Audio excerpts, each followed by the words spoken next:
My father humiliated me at my graduation and accused me of stealing $10 kelvins in front of 100 guests.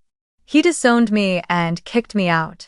Months later, my evidence exposed the truth and left my family's empire in ruins.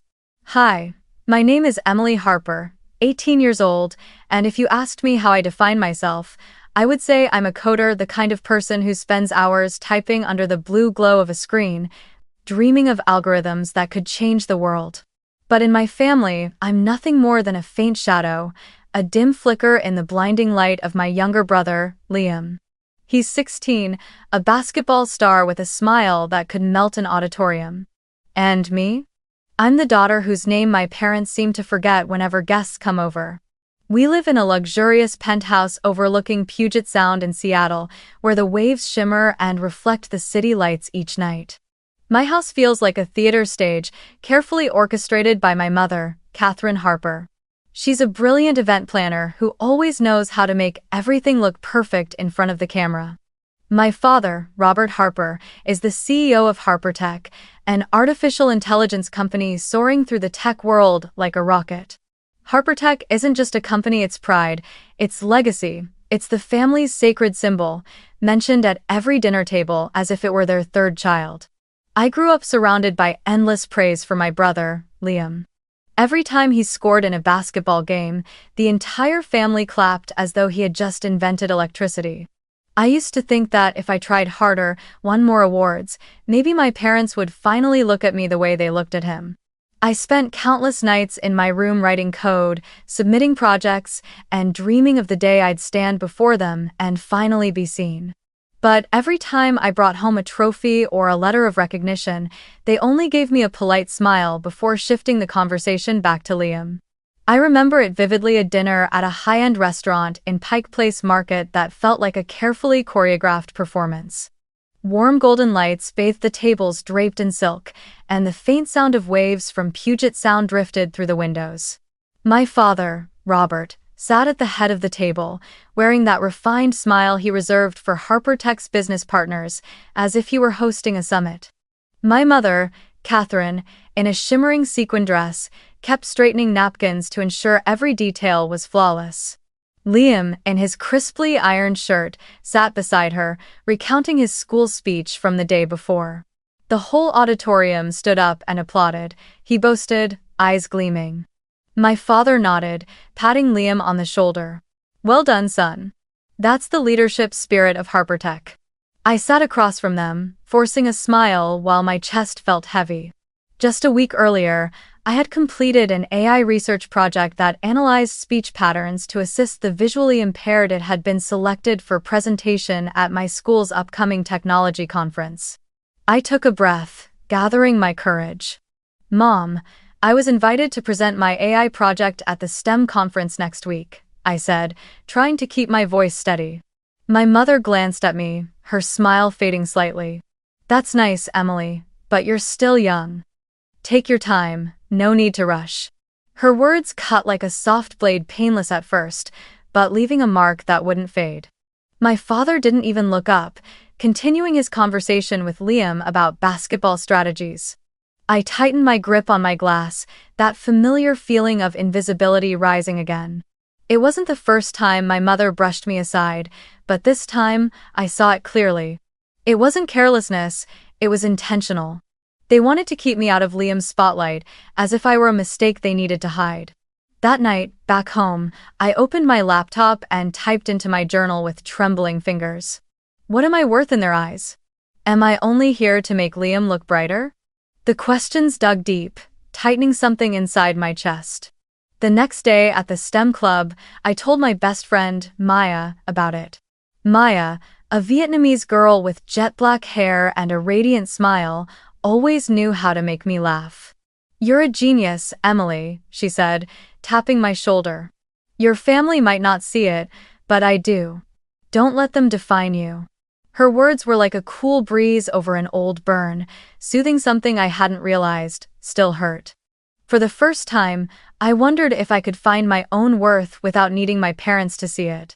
A week before graduation, I stood in front of the mirror in my bedroom, reciting my speech for the 10th time. The Seattle Central Hall, where the ceremony would take place, was a breathtaking venue with towering glass ceilings and shimmering lights. My speech was about my dream of developing AI technology to help people with disabilities communicate more easily, a project I had poured 2 years of sweat and sleepless nights into. I pictured my parents, Robert and Catherine, sitting in the front row, finally looking at me with the same pride they always reserved for Liam. That fragile hope made my heart race. But reality quickly pulled me back.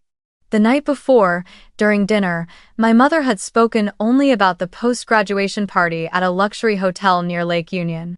"We'll be inviting HarperTech's top investors," she said excitedly, her eyes glowing as she discussed the menu and guest list. "This is the perfect opportunity to strengthen the family brand." My father nodded and added, "Liam will give a short welcoming speech, like always. He knows how to energize a crowd." No one mentioned my speech, even though I had told them about it a month earlier. I bit my lip, swallowing that familiar sting of being overlooked, and told myself that the ceremony would change everything. The next morning at the STEM club, I shared my speech with Maya. She sat cross-legged on the floor, listening intently to every word. "Emily, this is incredible," she exclaimed, clapping her hands. "You're going to leave the whole auditorium speechless. Your parents would have to be blind not to see your talent." I smiled, but anxiety still pressed against my chest. "I just want them to look at me just once the way they look at Liam." Maya took my hand, her voice steady. "They'll see it, or they'll regret it. You're the real star, Emily." And Arca.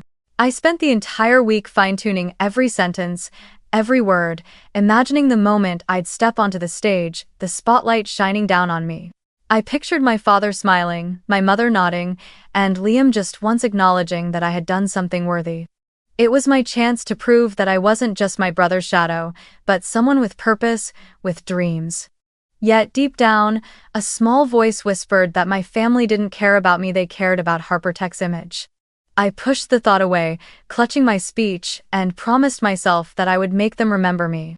That day, the Seattle Central Hall gleamed under the crystal chandeliers, the glass ceiling reflecting the golden glow of the afternoon sundae. 100 guests, teachers, friends, and powerful figures from the tech world filled the rows of red velvet seats. I stood at the podium, my heart pounding in my chest. The deep blue graduation gown wrapped around my shoulders, but my eyes searched for the front row, where my parents, Robert and Catherine, sat beside Liam. As my speech reached its final words about the dream of using AI to help people with disabilities communicate, my voice echoed across the hall. The sound of applause erupted around me, and I smiled, feeling for the first time that I was truly seen. Maya, sitting halfway down the aisle, gave me a thumbs up, her eyes saying what words didn't need to. "You did it." I stepped down from the stage, hoping to catch a proud glance from my parents, but my mother only offered a polite smile while my father checked his watch. Liam, dressed in a perfectly tailored suit, leaned toward my mother and whispered something that made her nod. I told myself it was fine, the reception afterward would be my real chance to be acknowledged. But as the MC announced the start of the celebration, my father suddenly stood up and walked stiffly onto the stage. "May I have everyone's attention for a moment," he said, his voice deep and cold as it echoed through the microphone.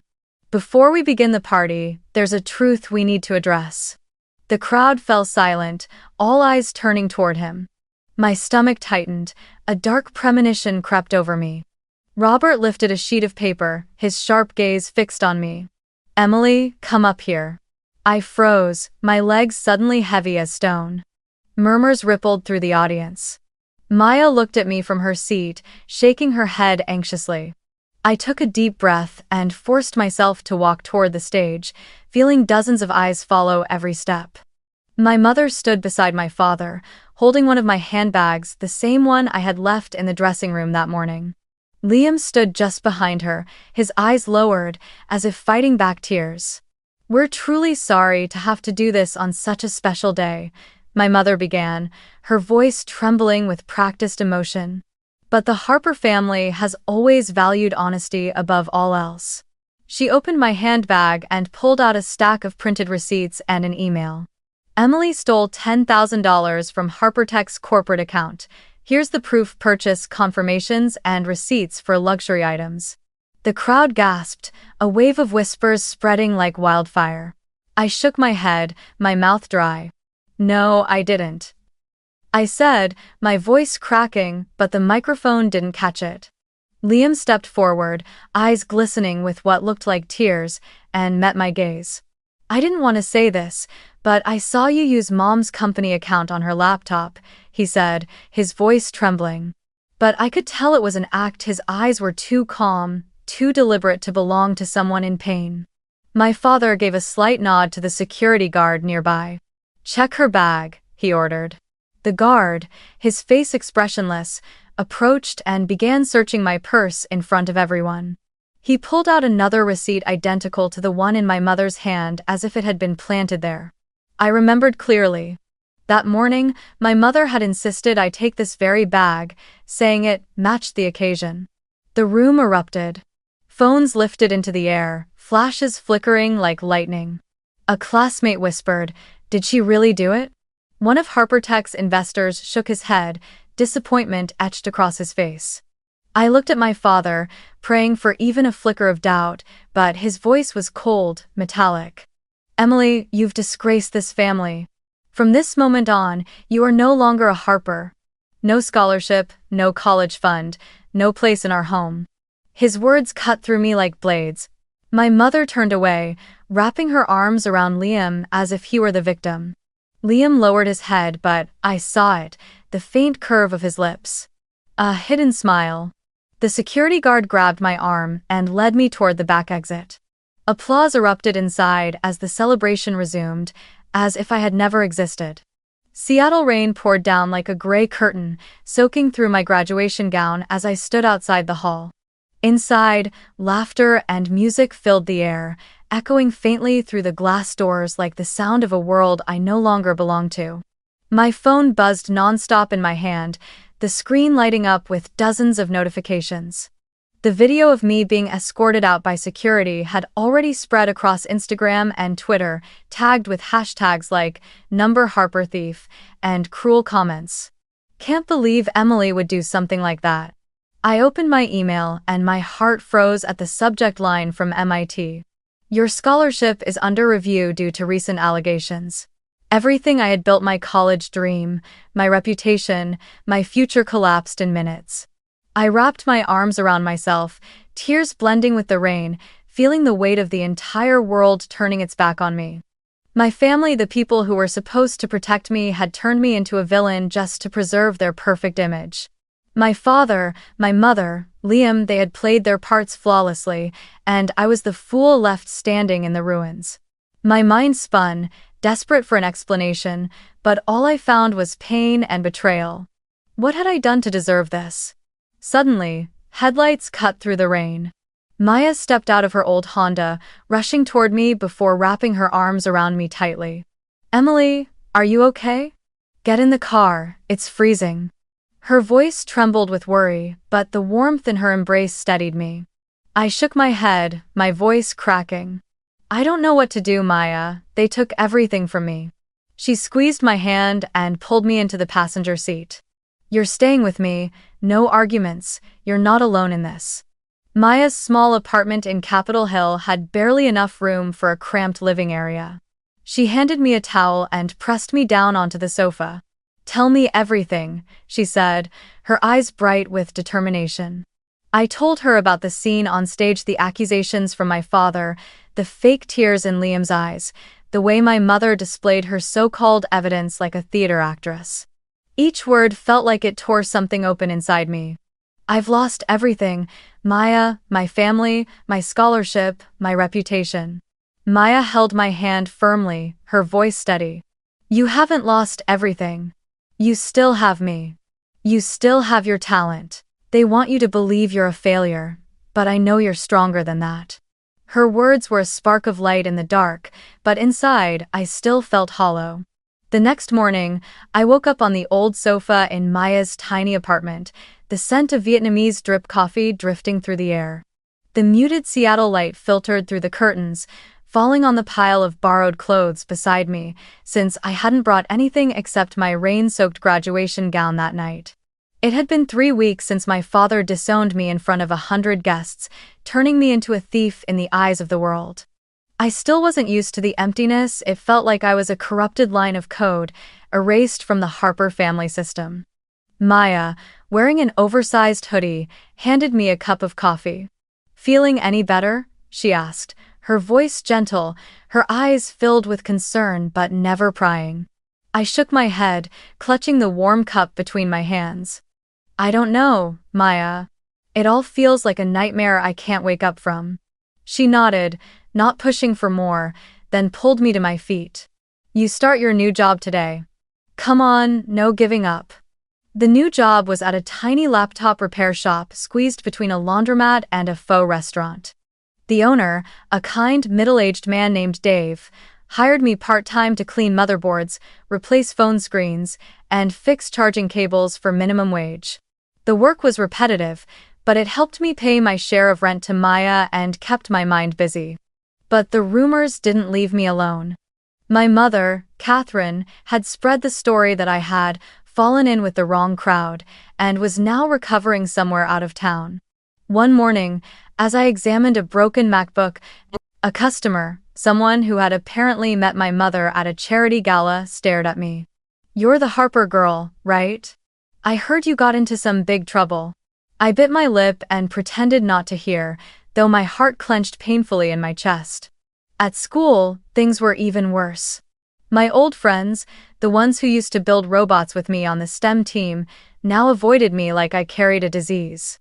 One afternoon, I opened the team's group chat and saw a message. "Emily's no longer part of the group. We need a professional image." No explanation, no goodbye, just deletion. That night, I opened Instagram and saw Liam's latest post. A photo of him in his basketball uniform, beaming beside my parents. The caption read, "Family is everything, grateful for those who stand by me. Number family first." The comments poured in, "You're so strong, Liam." And, "It's sad when family betrays you."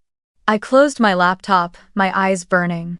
Liam hadn't just moved on as if nothing had happened, he had turned me into the villain to perfect his image. I opened the journal app on my phone and typed with trembling fingers.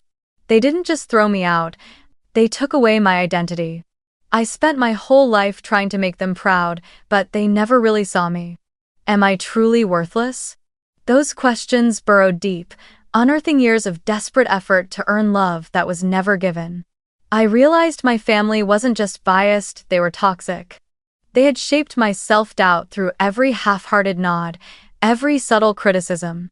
Every time I brought home an award, they called it luck. Every time Liam won a basketball game, they called it talent. The truth hurt, but it also awakened something inside me, a part that wanted to fight back. The next day at the repair shop, I met Jamal, an African-American programmer who worked part-time like I did. He was tall, warm-voiced, and could fix code bugs faster than anyone I'd ever seen. When Dave introduced us, Jamal greeted me with a friendly smile. "I heard you're the AI prodigy? My old STEM team used to talk about you." I blushed and shook my head. "Just a bit of luck, that's all." But Jamal wouldn't let me downplay it. "Don't sell yourself short. I read your research on AI for people with disabilities. It's brilliant." His words, simple, sincere, were something I had never once heard from my own family. That evening, Maya and Jamal sat with me on the sofa, eating pizza and talking about the future. Maya, full of her usual fiery energy, punched the air. "You can't let them win, Emily. They think they've destroyed you, but I swear you can turn this around." Jamal nodded, pushing his glasses up. "I don't know the whole story, but if you were framed, there has to be a way to prove it. You're a coder, right? Use that." Their words lit a spark inside me. I no longer had a home, a scholarship, or a family, but I had Maya and Jamal, people who believed in me. Sitting in that tiny apartment, surrounded by cold pizza crusts and the quiet hum of the city, I felt a new determination take root. They had taken my reputation, but I would take it back. Not to prove anything to them, but to prove it to myself. I opened my laptop, took a deep breath, and started to think. If Liam and my parents had staged this setup, there had to be traces. And I, a coder, knew how to find them. First, I checked the family's shared cloud account, the one I had created 2 years ago to store HarperTech's non-confidential data. It still used my email as the backup contact, a careless mistake on my mother's part, since she never bothered with technical details. My heart pounded as I logged in. Everything was still there: mirrored copies of company emails, security camera access logs, and transaction histories from HarperTech's corporate purchasing account. I didn't touch anything sensitive, only reviewed what I was legally allowed to access. This was just the first step. I started with the security cameras at the Harper penthouse. I had installed the system myself, 4 cameras that covered every angle of the entrance and living room. Logging into the family's cloud account, I searched for footage from the date of the alleged transactions, a Tuesday, the same day I'd been at school until late for the STEM club meeting. The outdoor camera footage loaded. Liam, wearing his basketball jersey, signing for 2 packages from a delivery driver at exactly 4:30 p.m. I checked the timestamp. It matched the time I had been presenting my AI project at school, with more than 10 witnesses, including Maya. I downloaded the video and saved it to a USB drive, feeling as if I had just uncovered the first missing piece of the puzzle. Next, I opened the company's internal email tracking system, a network I had helped my father design for HarperTech to monitor transactions. My mother's account, linked to the corporate card, contained a purchase confirmation email from a high-end gaming equipment store. Someone had ordered a $7,000 gaming PC and a $3,000 VR headset, the exact amount I'd been accused of stealing. But one detail made my heart stop. The email had been sent from Liam's laptop, logged in the system's device registry. I pulled up the access history. Liam had signed into my mother's account from the home computer at 3:15 p.m. while I was still on campus. To be certain, I cross-referenced it with my Google Maps location history on my phone. It showed I had been 10 miles away from home at that exact time. I dug deeper, searching for more clues. In a careless moment, Liam had left a clear digital footprint. I accessed his iCloud account not illegally, since I still had access from when I helped him set it up last year. In his iMessage conversations, I found a chat between Liam and a classmate named Jake. "Yo, I just copped the sickest gaming PC," Liam wrote, attaching a photo of the boxed equipment, the same box seen in the security footage. Jake replied, "Where'd you get the money for that? 7 kelvins isn't small change." Liam answered with a laughing emoji. "My parents' company account. Don't worry, I've got it handled." My heart pounded. This was more than evidence, this was a confession. I saved everything to a USB drive: the camera video, the purchase confirmation email, Liam's messages, and the device logs. But I knew I had to be careful. One wrong move could cost me everything. I contacted a youth support organization in Seattle that Maya recommended, and they arranged a meeting with a pro bono lawyer, Sarah Wynn. In her small office, piled with stacks of paperwork, I laid out the story and handed over the USB. "This is everything I have," I said, my voice shaking. "I didn't do anything wrong, but my family wants everyone to believe I'm the thief." Sarah, sharp-eyed but warm, reviewed the files. "This is strong evidence, Emily," she said.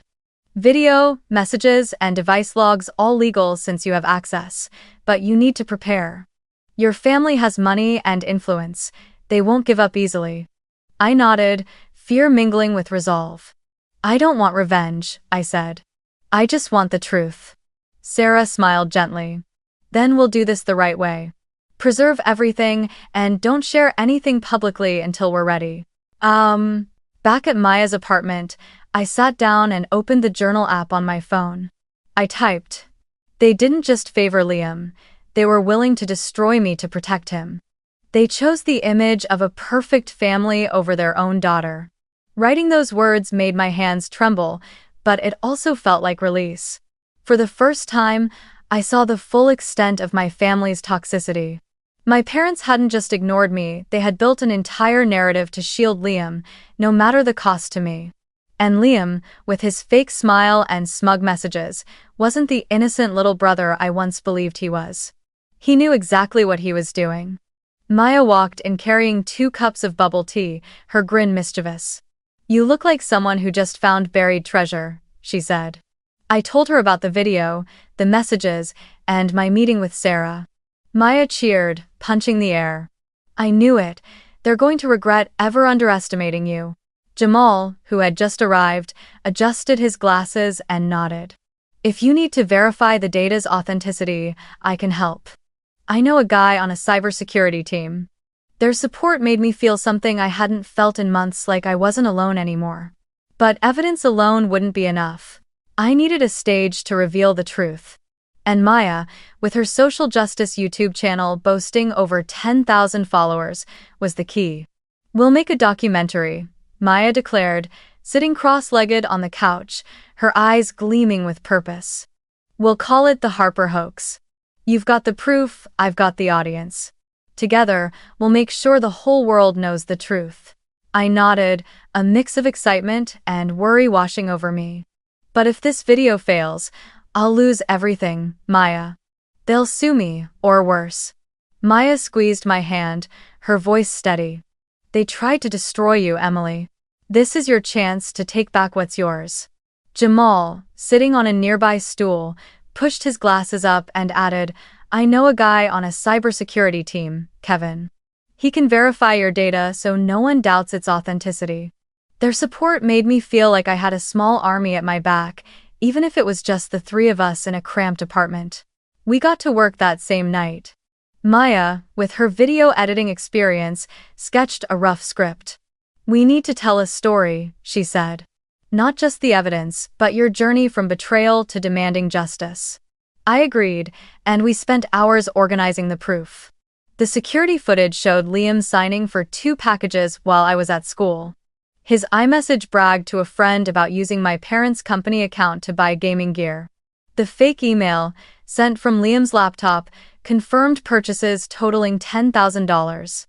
Each piece was carefully saved, with timestamps and device logs to establish legitimacy.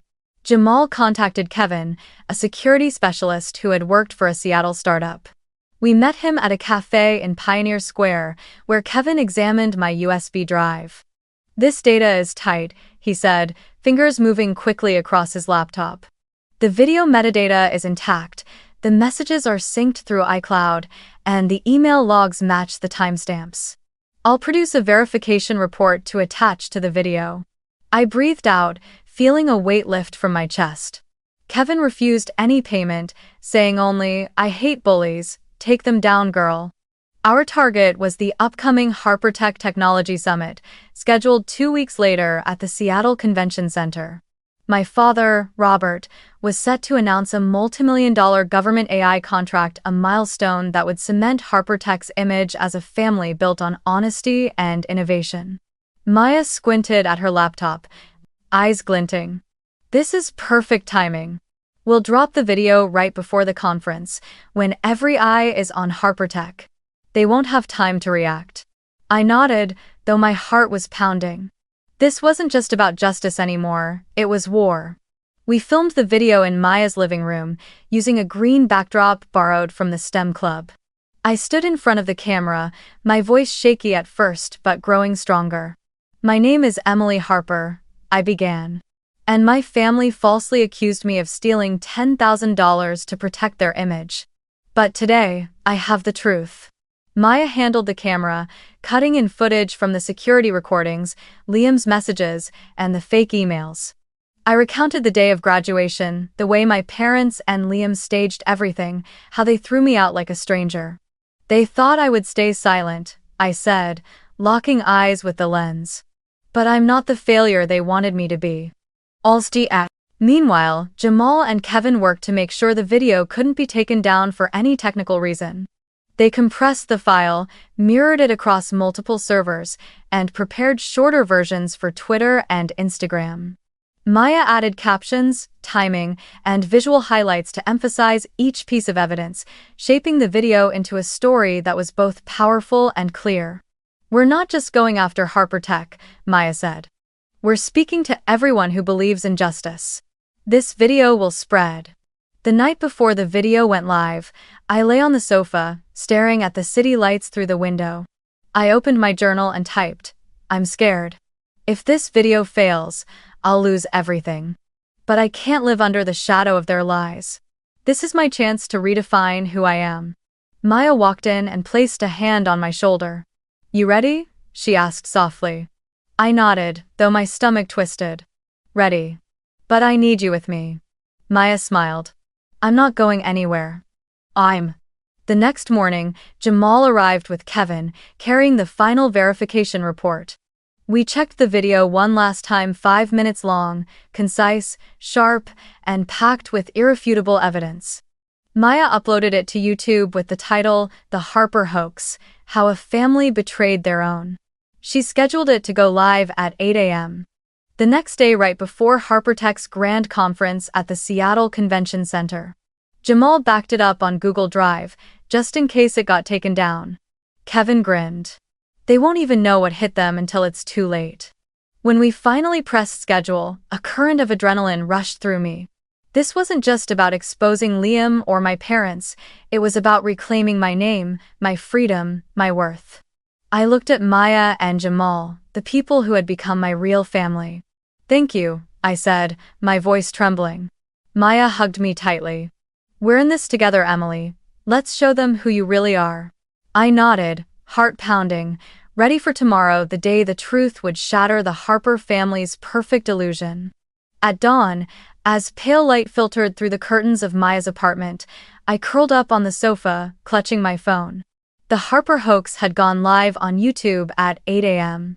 sharp, just hours before the HarperTech conference opened at the Seattle Convention Center. Maya, Jamal, and I sat huddled around the laptop, eyes fixed on the screen as the view count climbed 100, then 1,000, then 5,000 within an hour. The comment section flooded. "Is this real? Did HarperTech really set her up? Emily, she was innocent all along." My heart pounded, a whirlwind of excitement and fear. This was the moment I had been waiting for, but also the point of no return. Maya screamed with excitement as the video hit 10,000 views. "It's going viral, Emily, look." She pulled up Twitter, where the hashtag #HarperHoax was trending across Seattle. A tech journalist from TechCrunch had retweeted the video with the caption, "Shocking allegations against the Harper family. If true, HarperTech could lose its biggest contract yet." Another reporter from GeekWire posted a short analysis, questioning HarperTech's transparency and ethics.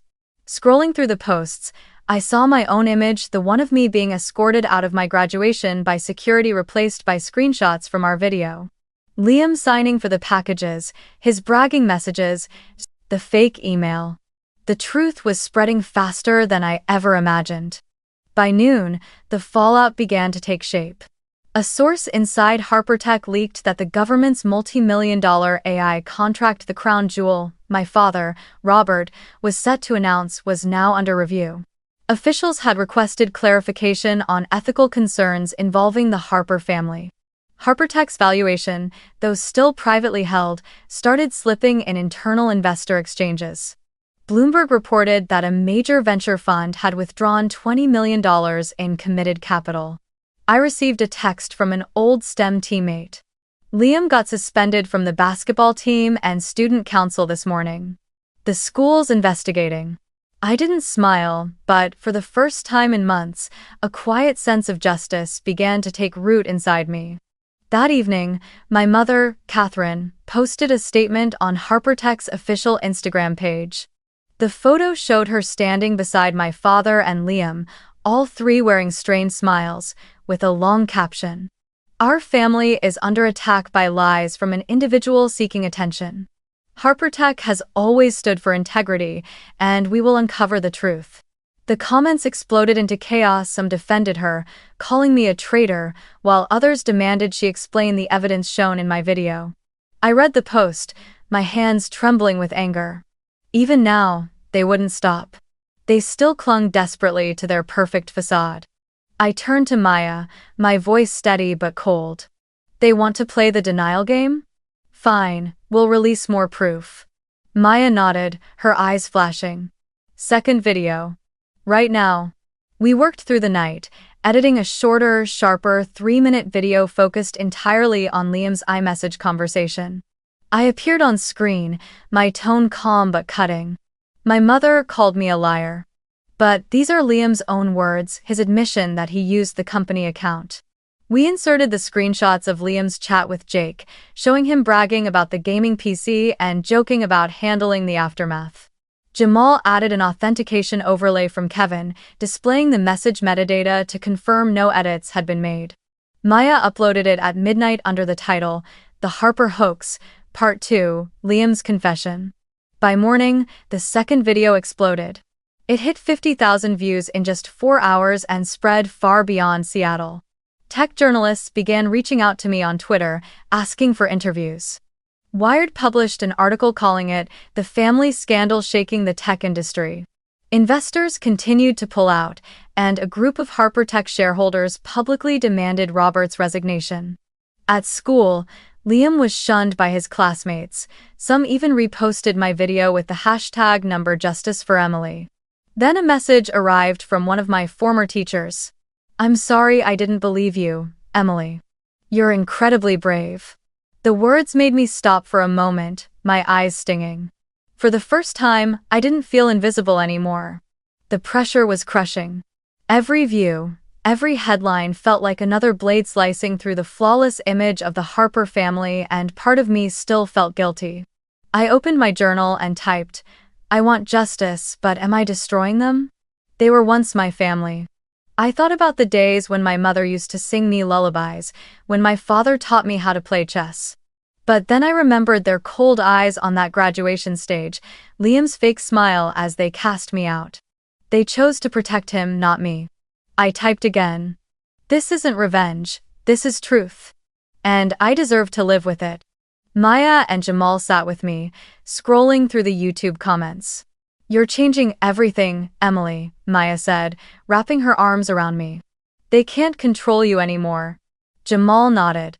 "They're panicking. You hit them where it hurts their reputation." I looked out the window at the Seattle lights flickering in the rain.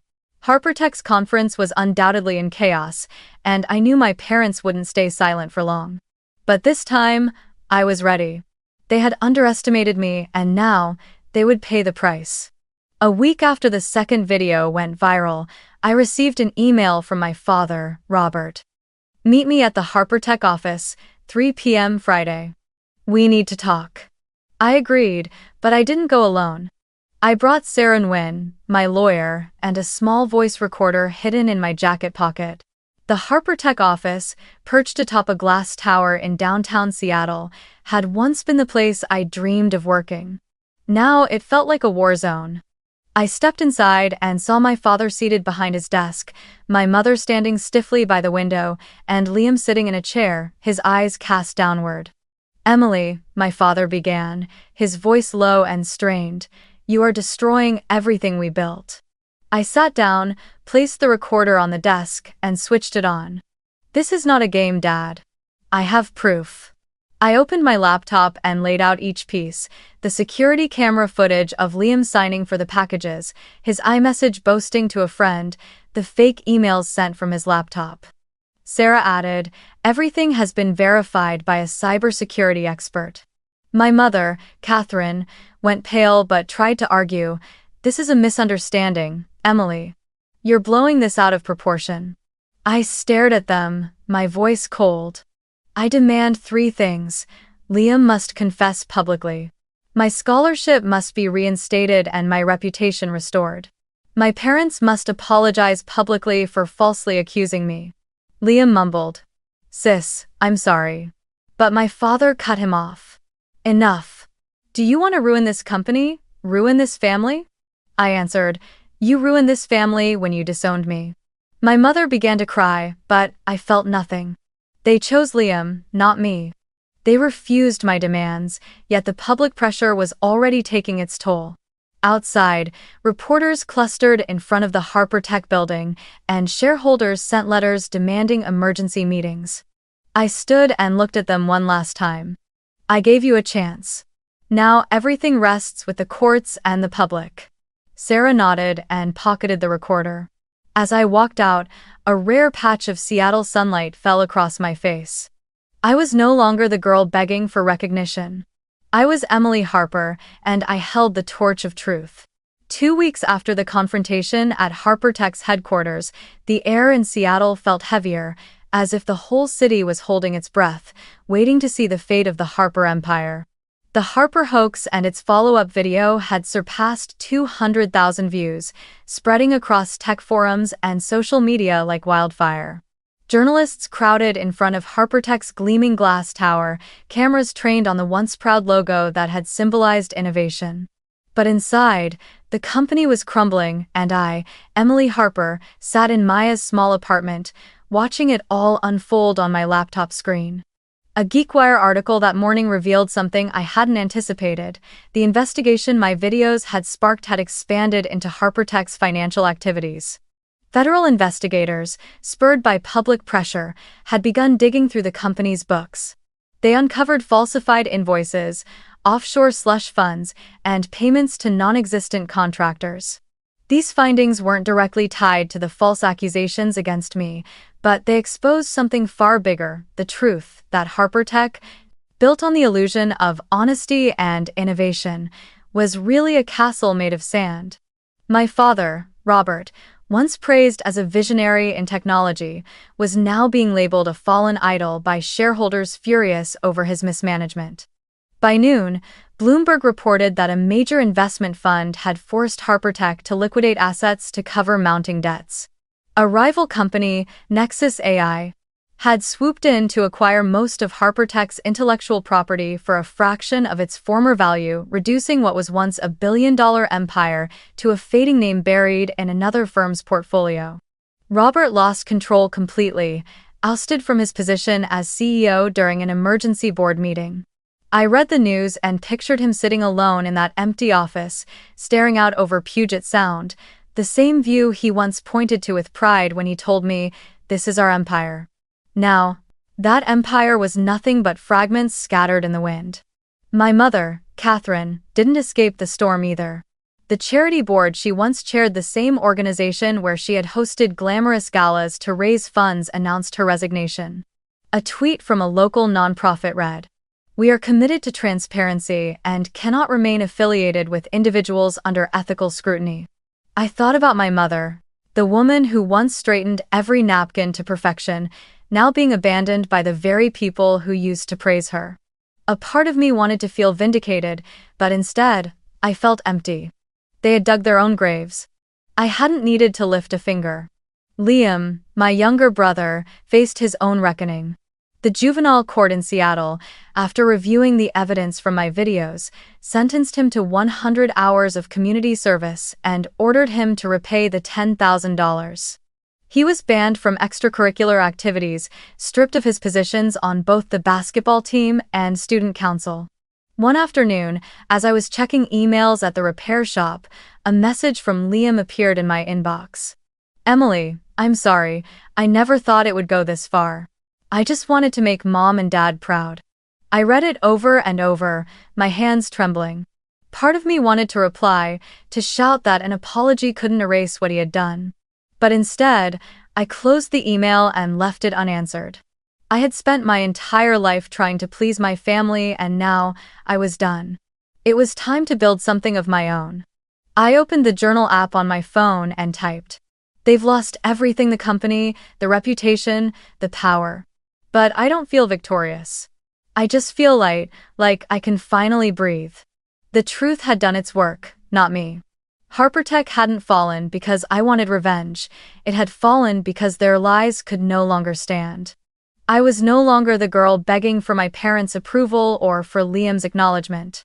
I was building a new version of myself, stronger, freer. Maya walked in carrying a pizza box. "Did you see the news? HarperTech is officially done." She laughed, then looked at me softly. "You okay, Emily?" I nodded, giving her a small smile. "Yeah, I'm okay, I just want to move forward." Jamal came in right after, adjusting his glasses. "You did the impossible. You didn't just clear your name, you changed how people see your family." Their words made something warm stir inside me. They were my real family now, not the people who shared my last name. That night, I received a message from Sarah Nguyen, my lawyer. "The police are expanding the investigation. There may be criminal charges filed against your parents. Do you want to proceed with the civil case?" I looked out the window, the Seattle lights shimmering through the rain. I didn't want to drag them down any further, they had already done that to themselves, but I wanted justice. I wanted my name fully cleared. "Continue," I replied. "But I want to focus on the future." I opened my laptop and checked my inbox. An email from MIT. A new message read, "We have reviewed your case and are pleased to inform you that your scholarship has been reinstated. We look forward to welcoming you to MIT." Tears welled up, but this time they were tears of relief, of joy. I didn't need HarperTech or my parents or Liam to define me anymore. I had Maya, Jamal, and a path ahead, a path I had built myself. HarperTech had fallen, but I was standing tall, ready to step into a future no longer shadowed by the toxicity of my family. After the collapse of HarperTech, that second email from MIT arrived, confirming my scholarship had been fully restored along with an official invitation to Cambridge. Sitting in Maya's small apartment, I read it as silent tears rolled down my cheeks. It wasn't just a ticket to college, it was proof that I wasn't the failure my family had made me believe I was. Maya hugged me tight, cheering, "You did it, Emily." Jamal smiled, pushing his glasses up. "Mitt knows they've got a star coming." I smiled back, but deep down, I knew my journey wasn't over. The scars of my family's betrayal were still there, even if they no longer defined me. I soon started working part-time at a small AI startup in Seattle called Soundwave, a company dedicated to developing speech analysis tools to help people with hearing impairments communicate more easily.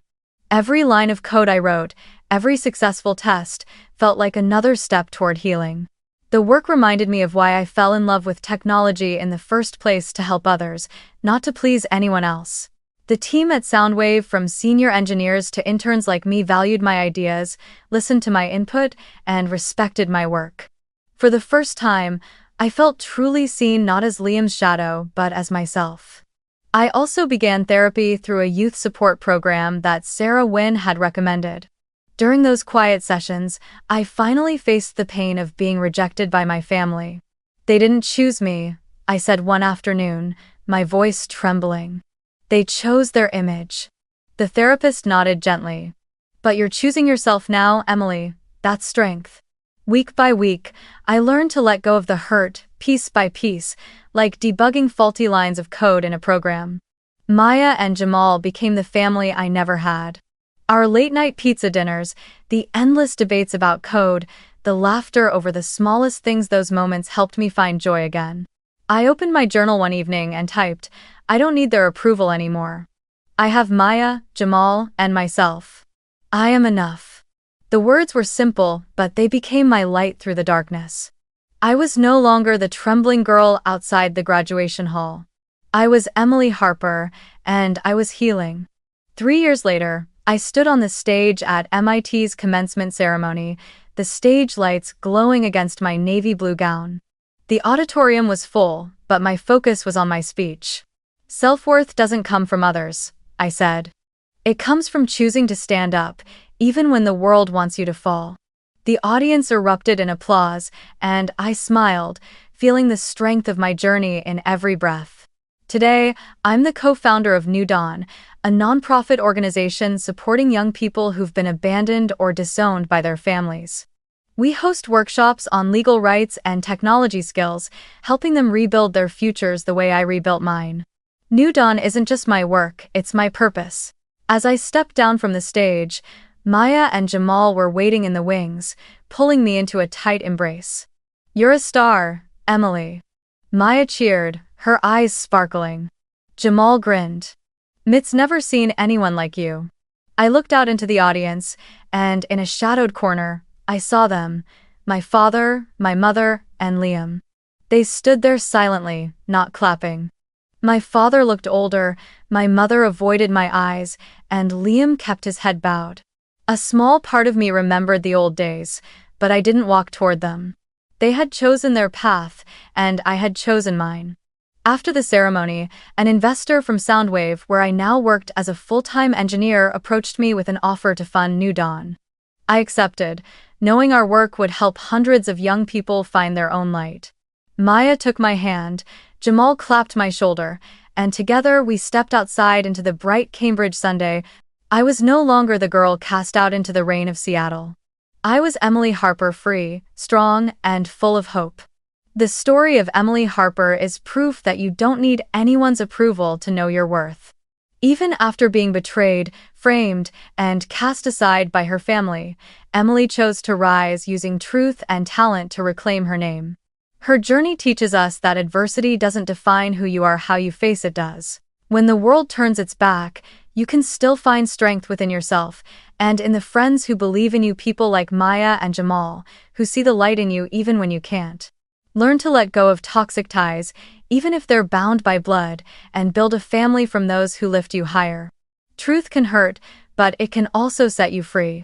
Like Emily, dare to face the pain, turn it into purpose, and write your own story. You deserve to live as your truest self, free, whole, and filled with hope. Keep walking forward, even if the path ahead is lit only by the light you've built within. Thank you for listening, and I'll see you in the next story.